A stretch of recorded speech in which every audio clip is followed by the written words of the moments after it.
जय गुरु जी, शुक्राना गुरु जी, अनंतम अनंतम शुक्राना, कोटि कोटि शुक्राना। ओम नमः शिवाय, शिव जी सदा सहाय। ओम नमः शिवाय, गुरु जी सदा सहाय। सभी हंसते बसते रहें, गुरु जी की कृपा सब पे बरसती रहे, सब खुश रहें, खुशहाल रहें, आबाद रहें। इसी के साथ गुरु जी के हुक्म से आज मैं अपना एक डिवाइन सत्संग और शेयर करने के लिए जो हुक्म महाराज जी का आया है, मेरे गुरु साहब का जाने ज्ञान का, तो मैं डेफिनेटली उसे शेयर करूँगी। एक्चुअली मैं गुरु जी ने जब मुझे अपने सानिध्य में लिया था, उससे पहले मैं माँ भगवती की उपासक रही हूँ। अभी भी मैं माँ भगवती से बहुत करीबी फील करती हूँ। मैं माँ भगवती की भी बेटी हूँ। तो जब गुरु जी से मैं जुड़ी थी तो मेरा सारा झुकाव हमारे गुरु साहब की तरफ चला गया था। सारा दिन कुर्बानियाँ सुनना और गुरु जी की बातें करना, सत्संग अटेंड करना। धीरे धीरे कब वहाँ से हमारा झुकाव ज़्यादा हटकर गुरु जी की तरफ चला गया, तो एक दिन बैठे बैठे ऐसे ही मेरे मन में आई, मुझे बड़ी गिल्ट सी फील हो रही थी। तो I was talking with my गुरु साहब कि गुरु जी, मुझे नहीं पता मेरे से भूल हो रही है या क्या हो रही है, मेरा सारा झुकाव आपकी तरफ चला गया है automatically. I love you so much now, I started loving you so much and I really want to spend my all the time with you in Gurbanis and in reading good thoughts of yours और in you. तो suddenly all of the sudden कहते हैं, जब आप किसी divine से मन या भाव से जुड़ते हैं ना, तब वो डिवाइंस भी आपके लिए वे सब चीज़ें प्रोवाइड करती हैं जो आपकी दुविधाओं में होती हैं। तो सेम गुरु महाराज जी ने मेरी अर्जी सुनी और उन्होंने मुझे एक वीडियो प्रोवाइड करा यूट्यूब पर। तो a satsang was there, a lady was sharing a satsang and she was saying the same thing as it was a question in my mind कि माँ भगवती से मैं अलग तो नहीं हो गई, क्योंकि मैंने पाठ करना छोड़ दिया था माँ भगवती का।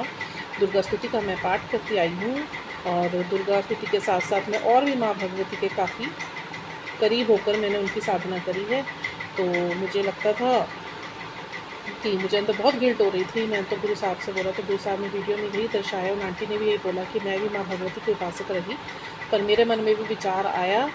तो उन्होंने उसका जवाब दिया कि जहाँ शिव होते हैं वहाँ शक्ति ज़रूर होती है, और शिव के साथ साथ यदि शक्ति की उपासना ना हो तो शिव की उपासना भी अधूरी मानी जाती है। ये हमारे ग्रंथों में भी कहा गया है, शिव महापुराण में भी माँ भगवती और हमारे गुरु महाराज, हमारे शिव महाराज जो पति पत्नी रूप में विराजमान हैं, तो वो हमारी मैया हैं, ये हमारे पिता हैं, इसमें कोई दो राय नहीं। और जो मेरे सारे पाठ छूटे थे, चाहे वो ब्लैक मैजिक के करके मेरे से छुटवा भी दिए गए थे, प्रोजेक्शंस बहुत हुए मेरी लाइफ पे ब्लैक मैजिक के, वो भी गुरुजी ने ही दिखाया था मुझे किस वजह से मेरी आराधना माँ भगवती की छोड़वाई गई थी, ताकि मैं आगे की जो अपनी स्पिरिचुअल जर्नी है वो मैं पूरी ना कर पाती। पर हमारे गुरु साहब तो जानी जान हैं, इस ब्रह्मांड के क्रिएटर हैं, तो उनके आगे तो कोई तंत्र मंत्र चलता है नहीं, सभी तंत्र मंत्र उनके हाथों के नीचे होते हैं। उन्हें पता था मेरी बेटी परेशानी में है, तो उन्होंने पूरा मुझे एक बहुत ही डिटेल्ड वीडियो भेजा, जिसमें उन्होंने एक आंटी जी के मुंह के थ्रू, उनके मुंह से ये सत्य वचनवाणी निकलवाई कि आप कोई भी, जो भी आप जिस जिस भी इष्ट देव की आप प्रार्थना कर रहे हैं, चाहे आप साईनाथ से जुड़े हैं, चाहे कृष्णा से जुड़े हैं, चाहे आप किसी भी इष्ट देव से जुड़े हुए, ब्रह्मा विष्णु, किसी भी इष्ट देव से जुड़े हुए जिनकी भी आराधना आप पहले करते आए हैं, हनुमान जी की करते आए हैं, तो ऐसे सत्संगी ऐसा मन में बिल्कुल भी डाउट न लेकर आएँ कि हम इनकी छोड़ के और गुरु जी को कैसे अपना लें। देखिए, होता क्या है, एक लाइन जो गुरु जी ने हमेशा हमें समझाई है, जिनके जीवन में गुरु नहीं होते उनके शुभ काम कभी शुरू नहीं होते। जीवन में इष्ट देव का होना भी बहुत ज़रूरी है, पर जीवन में एक गुरु का होना भी बहुत ज़रूरी है। तो हमारे इष्ट देव महादेव, तो हमने उनको उन्होंने हमें अपना बच्चा बनाया और हमने उनको अपना गुरु माना है। तो इसमें कोई डाउट लाने की ज़रूरत नहीं है कि साईनाथ जी या कृष्ण जी को या विष्णु जी को या हनुमान जी को मानते हुए आप गुरु नहीं बना सकते।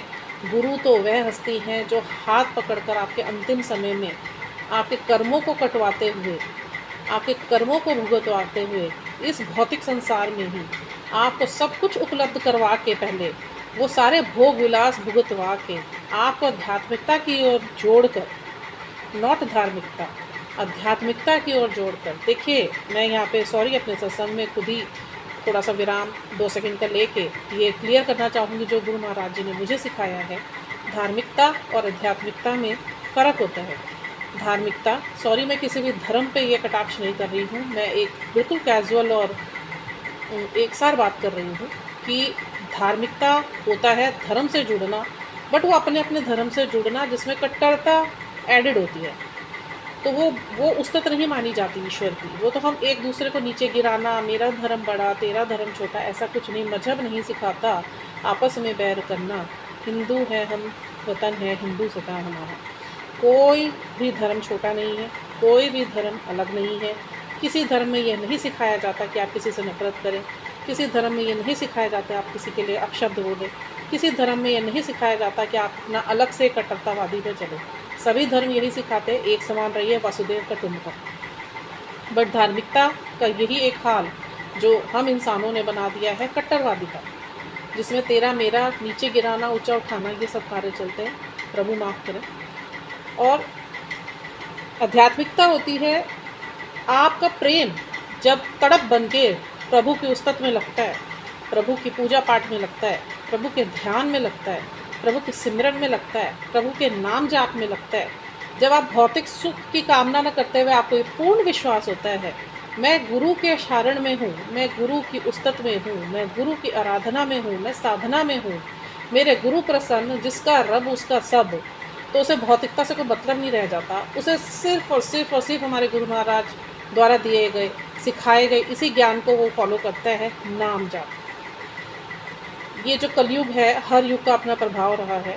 जो ये कलयुग है, इसमें काम, क्रोध, लोभ, मोह, ईर्ष्या, प्ररब्धता में चलता है ये सब कुछ। प्ररब्धता मीन्स आप काम में भी लिखता है, आप भोग में भी लिखता है, आप विलास में भी लिखता है, आप लोभ में भी लिखता है, आप ईर्ष्या में हैं, आप द्वेष में हैं। जो गुरु जी से जुड़ते हैं या इष्ट देव से किसी से जुड़ते हैं, आध्यात्मिकता का मतलब ये होता है कि आपको इन पांचों इंद्रियों पे पहले वश करना होगा, अपने उन पे कंट्रोल लाना होगा। उसके बाद जब गुरु जी कहते हैं कि जब ये पांचों इंद्रियों पे तुम्हारा मैं कंट्रोल दिलवा देता हूँ, जब ये पांचों इंद्रियों से मैं तुम्हें ऊपर उठा देता हूँ और तुम उसमें खुद भी मेहनत करते हो, मैंने अकेले ने कुछ नहीं करना, मैं रास्ता दिखाऊंगा, हिम्मत रख के तुम्हें उस रास्ते पे चलना है, इन पांचों इंद्रियों से तुम्हें ऊपर उठना है।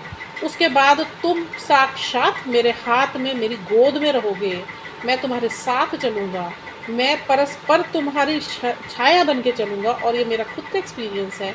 मेरे गुरु महाराज 24 घंटे मेरे साथ रहते हैं, मेरी काली माँ 24 घंटे मेरे साथ रहती है, मेरी ढाल बनकर, मेरा प्यार बनकर, मेरा विश्वास बनकर, मेरा सब्र बनकर। मैं किसी चिंता में नहीं पड़ती, क्योंकि मेरे एक्सपीरियंसेस इतने डिवाइन हैं, मेरे गुरु महाराज जी ने जो मुझे दिए हैं कि लोग कहते हैं ना मुझे पृथक दर्शन करने। हाँ, मेरा भी दुख है कि मुझे मेरे पिता, मेरे फादर साहब के पृथक दर्शन बहुत जल्दी हो जाए, मेरे कर्म काट दे, वो ऐसी दिव्य दृष्टि दे के मैं उन्हें साक्षात देख पाऊँ, ग्लिम्सेस देखें, आज तक साक्षात मेरे साथ बैठ के वो बातें करें, भोग लगाएं, मेरे चढ़ाए हुए अर्पित करे हुए भोग को।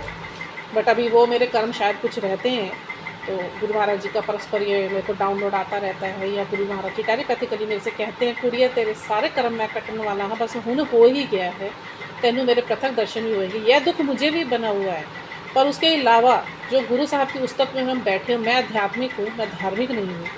मेरे लिए धर्म से कोई संबंध नहीं है, मेरा अध्यात्म से संबंध है, मेरा मेरे गुरु महाराज से संबंध है। मेरी नस में खून नहीं दौड़ता, मेरी नस में मेरे गुरु महाराज जी का प्यार दौड़ता। तो धार्मिक ना बन के जब आप आध्यात्मिक हो जाएंगे और पांचों इंद्रियों से ऊपर उठ जाएंगे, तब आपका 1-to-1 कनेक्शन गुरु जी से सेट होगा। गुरु जी साफ कहते हैं, मेरे साथ चलाकियाँ नहीं चलेगी, चलाकियाँ मंदिर के बाहर चप्पलों के साथ उतार कर आओ। तुम लगो मेरे में और धार्मिक बन के रहोगे तो तुम मेरे नहीं, तुम आध्यात्मिक बन के रहोगे, मेरे दिए रास्ते पे चलोगे, मेरे बताए हुए मैसेजेस को फॉलो करके बाय हार्ट मैं तुम्हें कहाँ से कहाँ लेके जाता हूँ। ये गुरु महाराज जी के मेरे सेल्फ एक्सपीरियंस है, जो मेरी लाइफ में मुझे कहाँ से कहाँ उन्होंने फर्श से उठा के अर्श पर उठा दिया। मैं बहुत शुक्राने अदा करती हूँ मेरे गुरु महाराज जी के, जिन्होंने मुझे इस काबिल बना दिया कि आज मेरी वाणी भी उनके नियंत्रण में है। मैंने अपनी वाणी भी उनको समर्पित करी हुई है, मैंने अपने कर्म भी उनको समर्पित करे हुए हैं, मैंने अपना हर एक मिनट, हर एक सेकंड मेरे गुरु महाराज जी को समर्पित करा हुआ है। उनकी आज्ञा के बगैर, उनकी आदेश के बगैर, उनके कथन के बगैर मेरा जीवन चलता ही नहीं। और ये डंके की चोट पे मैं डेफिनेटली 1000% स्टैंप लगा के कहती हूँ जो गुरु महाराज जी मुझे कहते हैं और मैंने करा है आँख बंद करके, वो पूरा हुआ है ब्रह्म वाक्य। ब्रह्म वाक्य से ऊपर कोई शब्द नहीं बनता, ब्रह्म वाक्य वो होना ही होना है। अब मैं आती हूँ अपने सत्संग पे। सॉरी, मैंने थोड़ा सा टाइम लिया आपका, क्योंकि गुरु महाराज जी का आदेश होता है, वो वही बुलवाते हैं मेरे से जो बुलवाना होता है। तो उन्होंने मुझे आदेश दिया हुआ है सत्संग के साथ साथ जो मैंने जो स्पिरिचुअल नॉलेज दी है वो भी मैं आप सब में बांटूँ, हो सकता है किसी के काम आनी हो। तो माता रानी के पाठ मेरे से छुड़वा दी गए ताकि मेरी ये जो स्पिरिचुअल जर्नी है ये इनकम्प्लीट रह जाए और मैं उस साधना को ना प्राप्त कर सकूँ जिसको मेरे गुरु महाराज चाहते थे मैं प्राप्त करूँ। उसके बाद गुरु महाराज जी ने मेरे को तरस करी। कभी फ्रेंड्स के मुंह से, जो सत्संगी हैं दूसरे, उनके मुंह से मेरे मन में ये बड़ी गिल्टी रहती थी कि मैं माँ से अलग होगी। मुझे ऐसा फील होता था मैं अपनी माँ से बिछड़ गई हूँ। तो मैं कभी किसी से सलाह करती थी, मैं कभी किसी से सलाह करती थी, तो ऑल ऑफ द सडन एक दिन गुरुजी का टेलीपैथिक मेरे पर मैसेज आता है कि तू औरों से क्या बोल रही है, मेरे स्वरूप के आगे बैठ के बात कर। मैं बैठी, मैं खूब रोई और मैं खूब रोई, मुक्त कंठ और खुले हृदय से रोई कि गुरु महाराज, मुझे ऐसा लग रहा है मैं अपनी मैया रानी से अलग हो गई हूँ। मेरे सारे पार्ट छूट गए हैं, क्योंकि मुझे नहीं पता एक नेगेटिव मैसेज आया था, वो आपके नाम से आया था कि सिर्फ एक की थाह पकड़, सब कुछ छोड़ दे। मैंने छोड़ दिया। मैंने को लगता है मैंने बहुत बड़ी गलती करी। उसके बाद जो गुरु महाराज जी के टाइम के फिज़िकल, उनके प्रेजेंट्स के टाइम के जो सत्संगी थे, उन अंकल के मुंह से जब मैंने सुना शिव के साथ शक्ति की उपासना करनी है, आपने शिव के पाठ के साथ साथ शक्ति के भी पाठ करना ही करना है, क्योंकि सब एक दूसरे के पूरक हैं। ऐसे ही अगर आप कृष्ण जी को मानते हैं, आप कृष्ण जी का भी पाठ करो, हनुमान जी का भी पाठ करो। मैं बजरंग बाण भी सुनती हूँ, मैं महिषासुरमर्दिनी स्तोत्र भी सुनती हूँ, मैं काली कवच भी सुनती हूँ, क्योंकि ये गुरु जी द्वारा बोला गया सबसे बड़ा ब्रह्म वाक्य है। ये आपका कवच का काम करता है। गुरु जी हनुमान जी का भी हमको कुछ ना कुछ करने को बोलते हैं, चोला चढ़ा करा, प्रसाद चढ़ा दे। माँ काली का भी बोलते हैं, माँ भगवती का भी बोलते हैं, साईनाथ का भी बोलते हैं। सारे रूप अलग हैं, जाते धारा प्रवाह एक ही हमारे महाराज जी की तरफ। तो मैं गुरु जी का कोटि कोटि कोटि शुक्राना करती हुई आज मैं अपना शुक्राना अदा कर रही हूँ। गुरु महाराज आपके चरणों में ऐसी सद्बुद्धि, ऐसी सन्मत देने के लिए आपका बहुत बहुत शुक्राना। इतना काबिल बनाने के लिए शुक्राना, इतने डिवाइन सत्संग, इतने एक्सपीरियंसेस देने का शुक्राना। जितने शुक्राने अदा करूँ मैं प्रभु आपके कम हैं। सब कुछ आपके श्री चरणों में, सारे तीर्थ धाम आपके चरणों में। हे प्रभु, मेरा प्रणाम आपके चरणों में। इसी के साथ अपनी वाणी को विराम देते हुए, गुरुर् ब्रह्मा गुरुर्विष्णु गुरुर्देवो महेश्वरा, गुरुर् साक्षात् परब्रह्म तस्मै श्री गुरुवे नमः। ओम नमः शिवाय। शिवजी सदा सहाय। ओम नमः शिवाय। गुरुजी सदा सहाय। लव यू पा।